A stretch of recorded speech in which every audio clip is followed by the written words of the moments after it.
ચાલો હવે આગળ વિદ્યાર્થીઓ એક આ જાણવા જેવું કોષ્ટક યાદ રાખો. અવરોધકતાના સંદર્ભમાં દ્રવ્યનું વર્ગીકરણ. આપણી પાસે દ્રવ્ય કેટલા પ્રકારના છે? કે દ્રવ્ય એક સુવાહક છે, બરાબર, એટલે કે કંડક્ટર.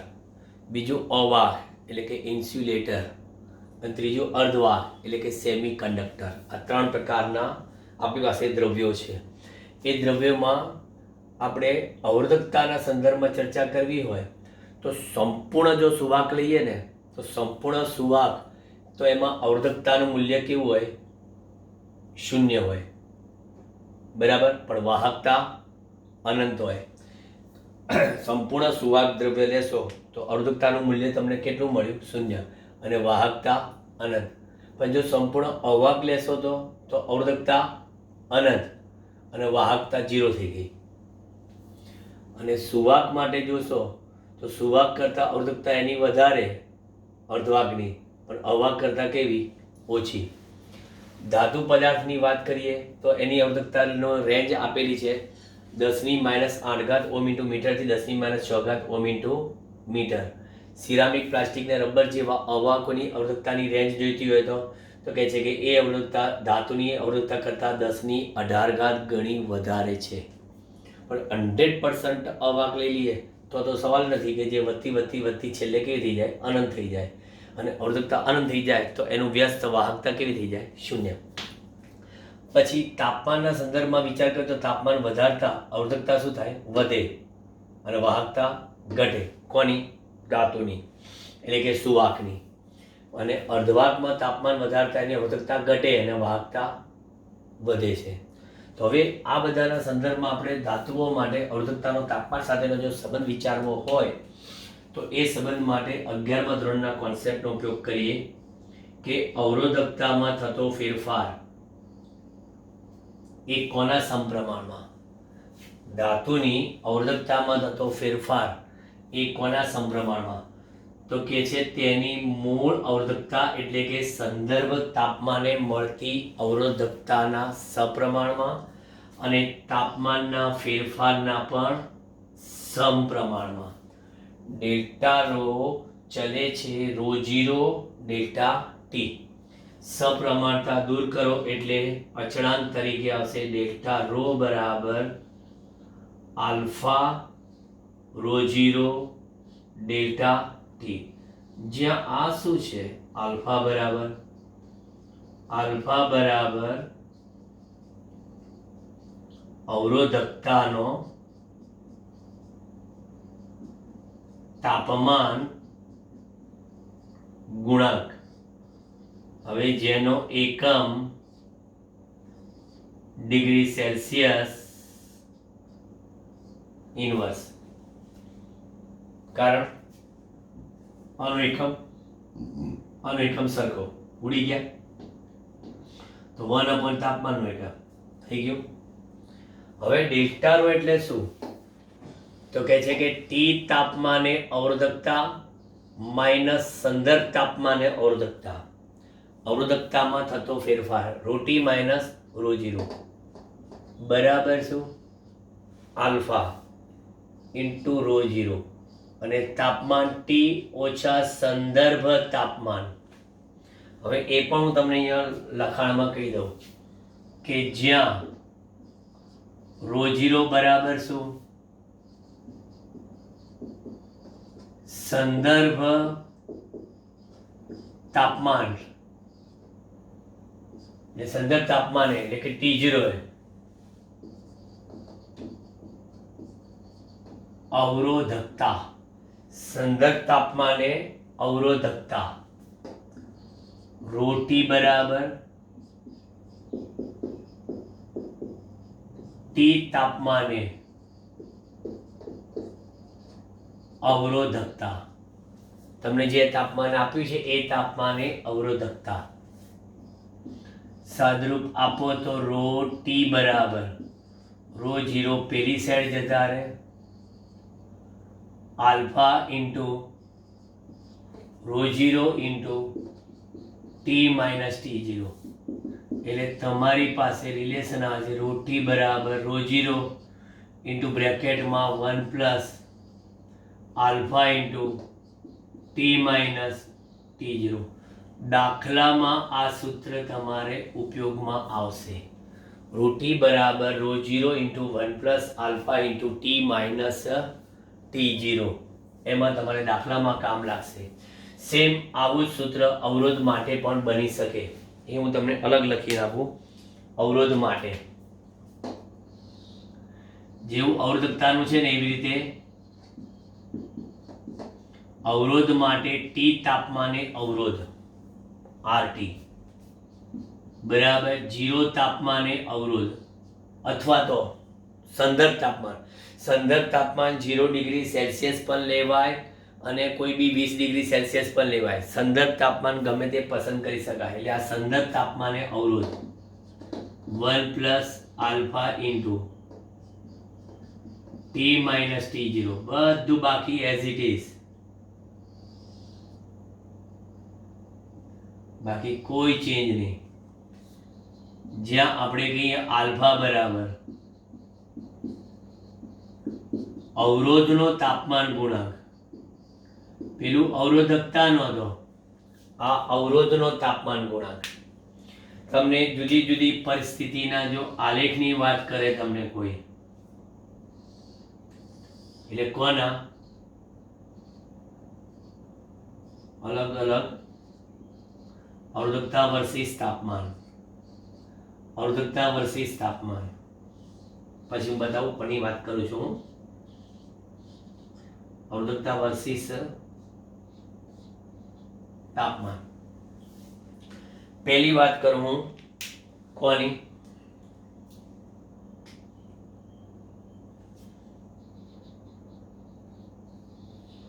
ધાતુ માટે. ધાતુ માટે અમુક તાપમાન સુધી અવરોધકતા વધતી નથી, પછી અને બહુ મોટા તાપમાને રેખીય નથી. એટલે ધાતુ માટે. પછી આ છે કઈ નિકલ, ક્રોમિયમ, નાઇક્રોમ. નાઇક્રોમ ને કોન્સ્ટન્ટ જેવી મિશ્ર ધાતુ. બરાબર.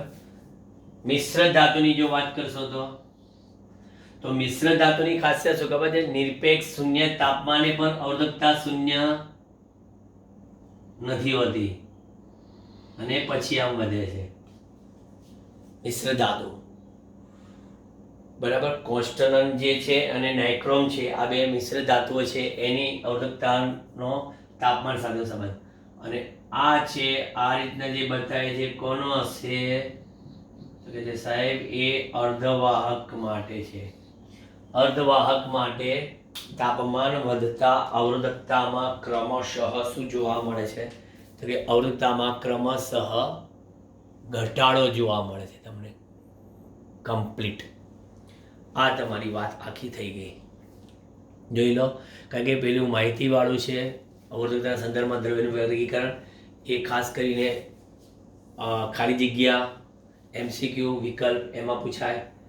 અને આ જે સંબંધ છે અવરોધકતાનો તાપમાન સાથેનો, એ ખાસ દાખલા માટે યાદ રાખજો, કારણ કે એના ઘણા બધા દાખલા છે જે આવશે જ આપણે કમિંગ સૂનના લેક્ચર્સમાં. બરાબર. એટલે એ પણ ધ્યાન આપો.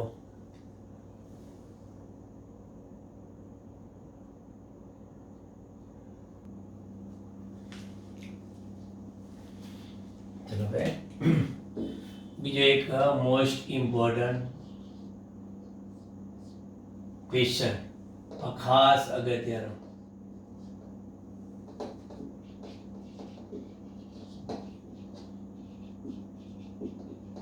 વિદ્યુત પ્રવાહ ઘનતા જે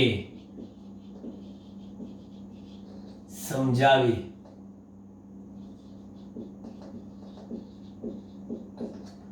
ઓહમનો નિયમ મેળવો. વિદ્યુત પ્રવાહ ઘનતા સમજાવી ઓહમનો નિયમ મેળવો. હવે આ વિદ્યુત પ્રવાહ ઘનતા એક વેરી મચ ઇમ્પોર્ટન્ટ ભૌતિક રાશિ છે આપણી. આપણે અત્યાર સુધી જે વાત કરતા હતા કે આપણી પાસે આ વાહકનો આડછેદ છે, આડછેદ, બરાબર. આ આડછેદને દોરેલ લંબ જેને કે ક્ષેત્રફળ સદિશ, બરાબર. તો આપણે જે કંઈ મળે છે પ્રવાહ એ કેવો મળે છે? આડછેદને લંબ દિશામાં, બરાબર. આડછેદને લંબ એટલે ટૂંકમાં આડછેદને લંબ રૂપે પસાર થતા વિદ્યુતભારના જથ્થાને શું કહે છે? વિદ્યુત પ્રવાહ કહે છે. એટલે I બરાબર Q/T એવું આપણે કહીએ છીએ. આ રીતનો આડછેદ હોય. જરૂરી નથી કે આ આડછેદ જે છે એ નિયમિત હોય. જરૂરી નથી કે આ આડછેદ એ પ્રવાહની દિશાને લંબ જ હોય. પ્રવાહની દિશાને લંબ જ હોય એવું જરૂરી નથી. કારણ કે આ જે પ્રવાહ છે એ કઈ રાશિ છે? તો કે બધાને ખબર છે કે અદિશ રાશિ છે. આ પ્રવાહ એક અદિશ રાશિ છે. નંબર 1. આ પ્રવાહ એ સ્થૂળ એટલે આપણે એને શું કહીએ છીએ અંગ્રેજીમાં?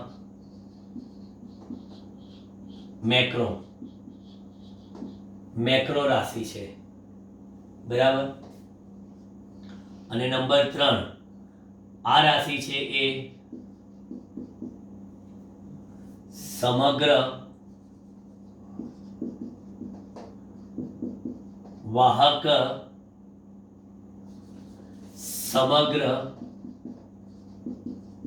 વાહક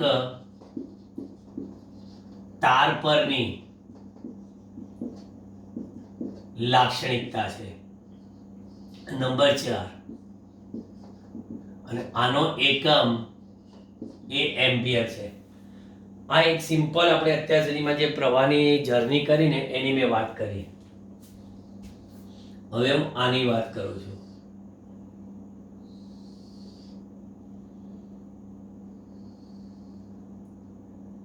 આ રીતનો આડછેદ.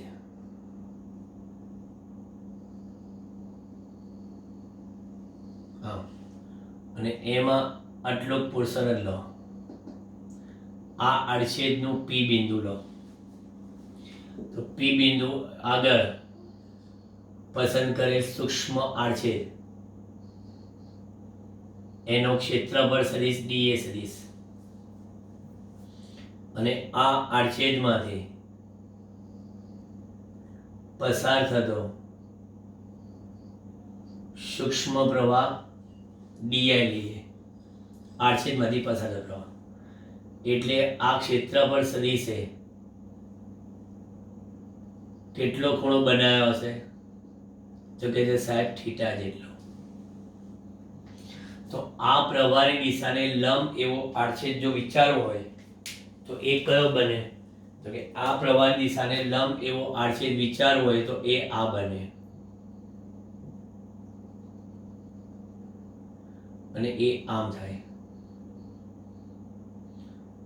એનો આ ક્ષેત્રફળ સદિશ બતાવવો હોય તો એ કેટલો થાય? DA નો ઘટક DA cos થીટા થાય.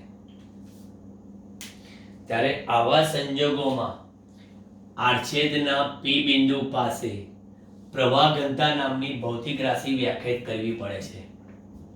પ્રવાહ ઘનતા એટલે પ્રવાહ ઘનતા શું? પી બિંદુ પાસે પ્રવાહ ઘનતા, પી બિંદુ પાસે પ્રવાહ ઘનતા જે બરાબર શું? તો વાહકના આડછેદના કોઈ પણ બિંદુ પાસે પ્રવાહની દિશાને લંબ એવા એકમ આડછેદમાંથી પસાર થતા વિદ્યુત પ્રવાહના મૂલ્યને તે બિંદુ પાસેની પ્રવાહ ઘનતા કહેવાય છે. એટલે હવે જો પ્રવાહ શોધવો હોય તો આ રીતે મળે. DI બરાબર ચોપડીમાં વ્યાખ્યા આટલી જ આપી છે કે પ્રવાહ ઘનતા એટલે વાહકના આડછેદના કોઈ પણ બિંદુ પાસે પ્રવાહની દિશાને લંબ એવા એકમ આડછેદમાંથી પસાર થતા વિદ્યુત પ્રવાહના મૂલ્યને તે બિંદુ પાસેની શું કહેવાય છે? પ્રવાહ ઘનતા. એટલે પ્રવાહ ઘનતાની તમે વાત કરો તો એનો પહેલો મુદ્દો શું થયો? આ અદિશ રાશિ છે તો પ્રવાહ ઘનતા કઈ રાશિ છે? તો કે સદિશ રાશિ છે. બીજું, આ સ્થૂળ રાશિ છે તો આ કઈ રાશિ છે? સૂક્ષ્મ. સૂક્ષ્મ એટલે કે માઇક્રો. કારણ કે કોઈ પણ બિંદુની વાત છે. આ સમગ્ર વાહક તાર પરની લાક્ષણિકતા છે. હવે આ તારના આડછેદના કોઈ બિંદુ પાસેની લાક્ષણિકતા છે. અને ચોથું એકમ એનો એમ્પિયર પ્રવાહનો અને આનો એકમ જેનો એમ્પિયર ભાગ્યા ક્ષેત્રફળ એટલે એમ્પિયર પ્રતિ મીટર સ્ક્વેર. આ પ્રવાહ ઘનતાનું સૂત્ર થઈ ગયું.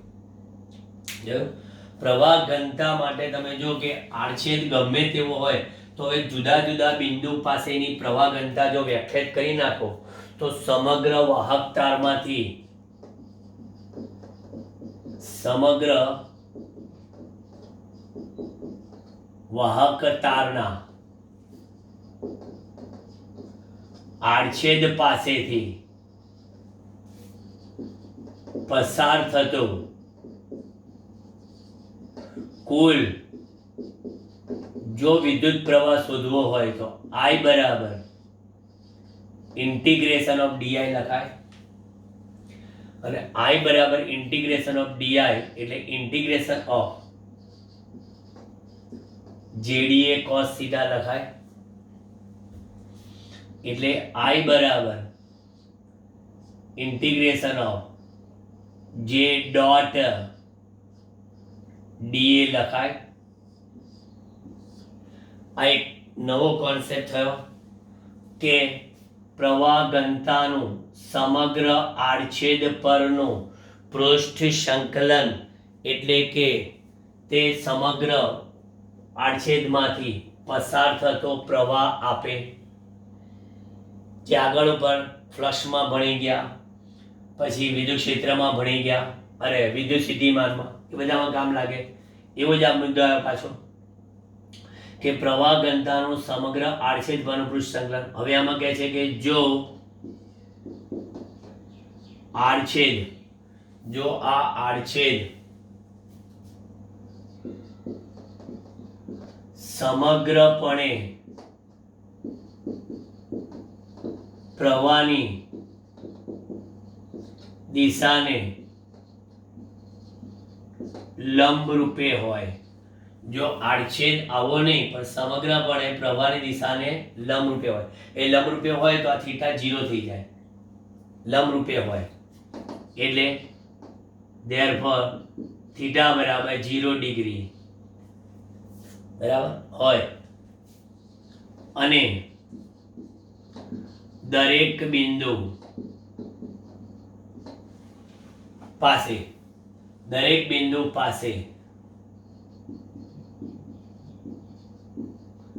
પ્રવાહ ઘનતા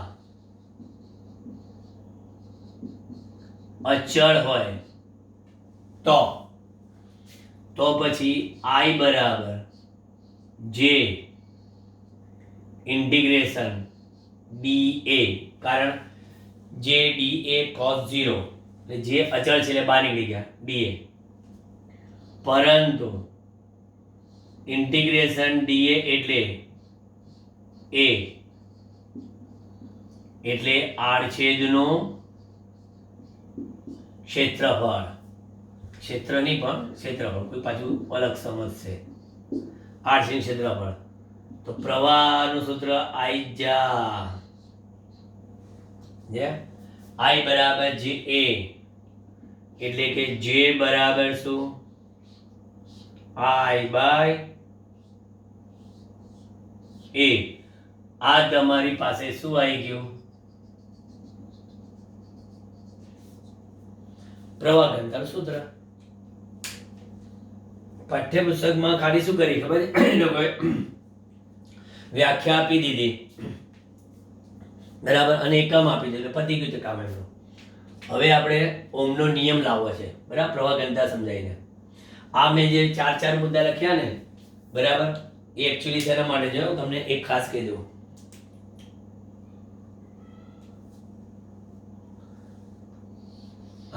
આ ચાર અને આ ચાર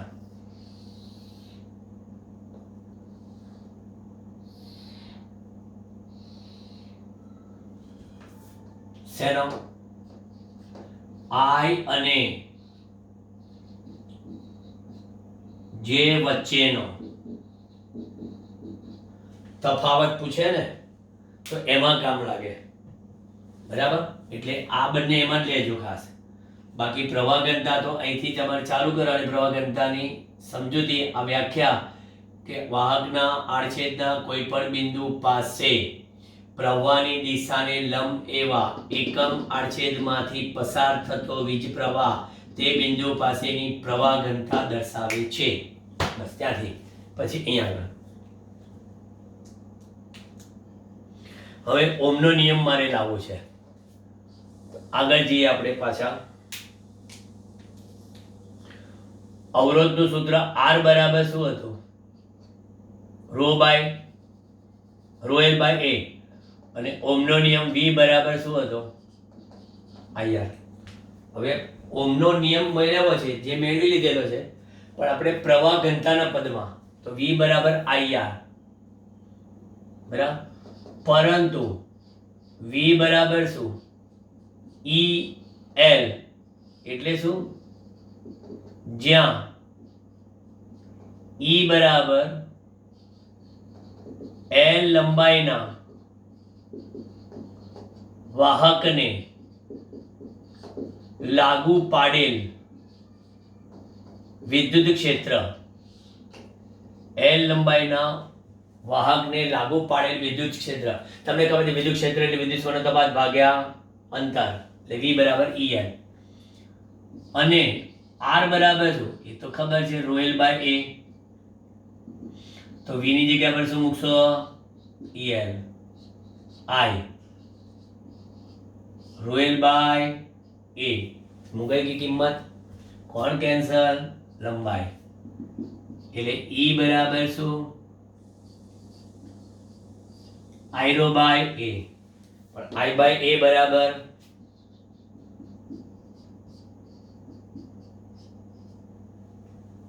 આને જો સદિશ સ્વરૂપે લખવું હોય તો લખી શકાય. આને સદિશ સ્વરૂપે લખવું હોય તો સદિશ J બરાબર I ઇન્ટુ સદિશ A આમ લખી શકાય લખવું હોય તો.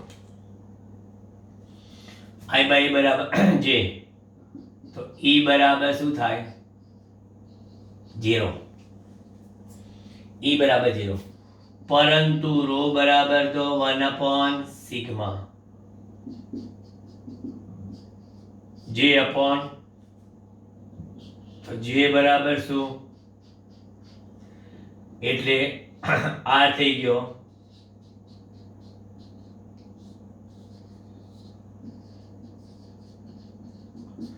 ઓમનો નિયમ પ્રવાહ ઘનતાના પદમાં J બરાબર સિગ્મા E. મોસ્ટ ઇમ્પોર્ટન્ટ આ ક્વેશ્ચન છે પરીક્ષા માટે કે ઓમનો નિયમ મેળવો. હવે ઓમના નિયમની આપણે અત્યારે જોરશોરથી વાતો કરી. બીજા ઓમના નિયમની મર્યાદા પણ છે. બોલો મર્યાદા ખામીઓ ત્રુટીઓ કે ઓમનો નિયમ એ બધી જગ્યાએ પડાતો નથી. ઓમનો નિયમ ઇલેક્ટ્રિસિટીમાં પડાય છે પણ ઇલેક્ટ્રોનિક્સમાં એટલે કે સેમિકન્ડક્ટર્સ ઇલેક્ટ્રોનિક્સમાં પડાતો નથી. વી ચલે છે આઈ હંમેશા આવતું નથી. વી વધે તો આઈ શરૂઆતમાં વધે ને પછી ધાતુ હોય તો એ ગરમ થાય તો તેમાં જૂલ ઉષ્મા ઉત્પન્ન થતા એનો ઢાળ શું થશે, વી વર્સિસ આઈનો આલેખનો ઢાળ વધી જશે, એટલે અવરોધની કિંમત વધી જાય છે, કારણ કે તાપમાન વધે ને એમાં અવરોધ વધે, બરાબર. બાકી આપણે જોવા જઈએ છીએ કે શું છે કે વી વધે તેમ આ એક ધારો વધે, પણ ધાતુ ગરમ થાય એટલે જૂલ ઉષ્મા ઉત્પન્ન થતા અવરોધની કિંમત વધવાથી આલેખમાં ઢાળ એનો વધી જાય, એટલે એ ઓહ્મના નિયમની મર્યાદા થશે.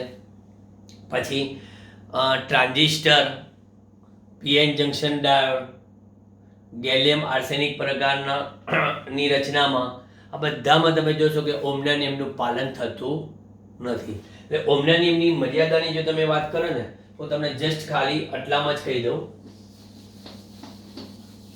ઓહ્મના નિયમની મર્યાદા, કારણ કે ઓહ્મના વખાણ કર્યા તો થોડીક નિંદા, એ પણ 2 માર્ક્સનો પ્રશ્ન છે. પાઠ્યપુસ્તક પ્રમાણે તમારે એનો જવાબ લખી નાખવાનો. અને તમને ખાસ સમજાવું કે મર્યાદામાં શું હોય.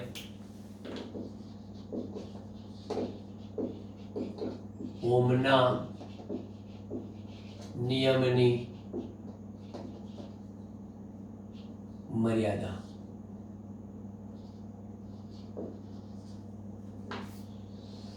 જો આ રીતના આ વી અને આઈ,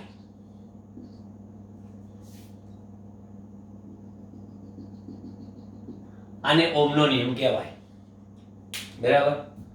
પણ પછી શું થાય ક્યારેક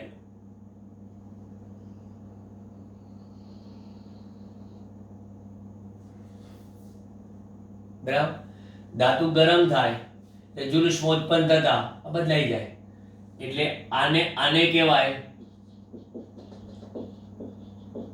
ઓહ્મના નિયમનું ખંડન. આને કહેવાય ઓહ્મના નિયમનું પાલન. પછી પીએન જંક્શન ડાયોડ જેવાની વાત કરશો ને તો વોલ્ટેજના એક સરખા પોઝિટિવ અને નેગેટિવ મૂલ્ય માટે પ્રવાહના અલગ અલગ મૂલ્યો મળશે. જો અહીંથી આમ,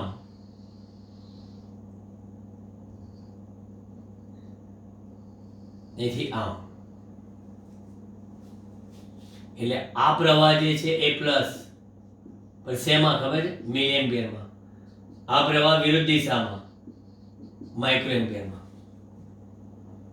જો એટલે આ અહીંયાની આ વોલ્ટેજની કિંમત ને આ વોલ્ટેજની કિંમત ધન અને આટલી જ ઋણ, પણ પ્રવાહની કિંમત બંને વખતે જોઈ લો. આની અહીંયા મળી ને આની કિંમત અહીં મળી. એટલે ભવિષ્યમાં આને પીએન જંક્શનમાં શું કહેવાય છે ખબર છે, ફોરવર્ડ બાયસ કહેવાય છે, અને આને રિવર્સ બાયસ. સેમિકન્ડક્ટર ઇલેક્ટ્રોનિક્સમાં તમે જોજો કે આમાં હવે વી અને આઈ વચ્ચેનો સંબંધ ક્યાં છે, બરાબર. ઓહ્મના નિયમનું છડે ચોક શું કરી નાખ્યું, ઉલ્લંઘન કરી નાખ્યું. અમુક વખતે પરિસ્થિતિ કેવી થાય છે ખબર છે, આવો કોઈ આલેખ હોય તો અહીંયા આગળ વોલ્ટેજના V1 અને V2 બે અલગ અલગ મૂલ્યો માટે પ્રવાહ એક સરખો જ મળે, તો આ પણ કહે છે કે ઓહ્મના નિયમનું શું કહેવાય, ઉલ્લંઘન. એટલે આ બધી ઓહ્મના નિયમની મર્યાદા થઈ ગઈ, બરાબર. હજી એક આપણે અવરોધની વાત કરવાની બાકી છે, પણ એમાં એ આપણે નેક્સ્ટ લેક્ચર્સમાં લઈએ છીએ આપણે, કારણ કે એ અવરોધ જે છે એ અવરોધના પ્રકાર, જુદા જુદા પ્રકારના અવરોધ, wire wound resistors, carbon resistor, બરાબર. એ જુદા જુદા અવરોધના પ્રકાર છે. એમાં carbon resistor is a very much important short question, પરંતુ એ શોર્ટ ક્વેશ્ચન તો અગત્યનો ખરો, પણ એમાંથી MCQ ખાસ પૂછાય જ છે. એટલે એ આપણે નેક્સ્ટ સેશનમાં લઈશું. પછી આપણે નેક્સ્ટ સેશનમાં પછી આવશે કયું, ડ્રિફ્ટ વેગ, ઇલેક્ટ્રોનનો ડ્રિફ્ટ વેગ, પછી મોબિલિટી આવશે. એમને એમ પાછું આપણે કહીએ છીએ ને ચેપ્ટરમાં ધીરે ધીરે સરળ બનતું જશે. ડિસ્ક્રિપ્ટિવ છે શરૂઆતમાં, પછી ધીમે ધીમે ચેપ્ટર ઇઝી બનતું જશે. બરાબર, નેક્સ્ટ સેશનમાં જોઈ લો.